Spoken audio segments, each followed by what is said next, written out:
Adventures with Max and the Wild Things. Once upon a time, in a cozy little house at the edge of a vast forest, lived a boy named Max. Max was a curious and imaginative boy who loved to sail off to distant lands in his dreams. But one day, Max's imagination took him on a real adventure beyond anything he could have imagined. One evening, Max wore his wolf suit and made mischief around the house, chasing the family dog with his terrible roars and making a mess of things. His mother called him a wild thing and sent him to bed without supper. But Max's imagination was far from asleep. As Max drifted off to sleep, his room transformed into a wild forest, and he found himself sailing across a vast ocean on a tiny boat.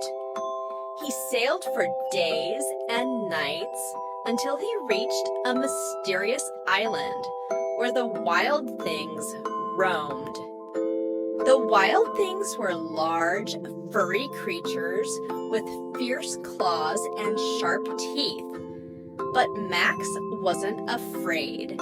Instead, he stood tall and declared himself the king of all wild things.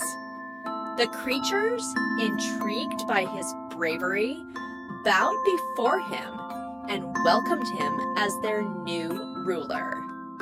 Max led the wild things on grand adventures through the jungle, swinging from vines, climbing mountains, and exploring hidden caves. They danced under the moonlight and roared with laughter until the sky turned bright with dawn. But as the days passed, Max began to miss home. He realized that even the wildest adventures couldn't replace the warmth of his mother's love and the comfort of his own bed. With a heavy heart, Max bid farewell to the wild things and sailed back home. As he approached his house, he found his supper waiting for him, still hot and steaming on the table. Max's mother hugged him tightly, relieved to have him back safe and sound. From that day on, Max's adventures with the wild things became cherished memories.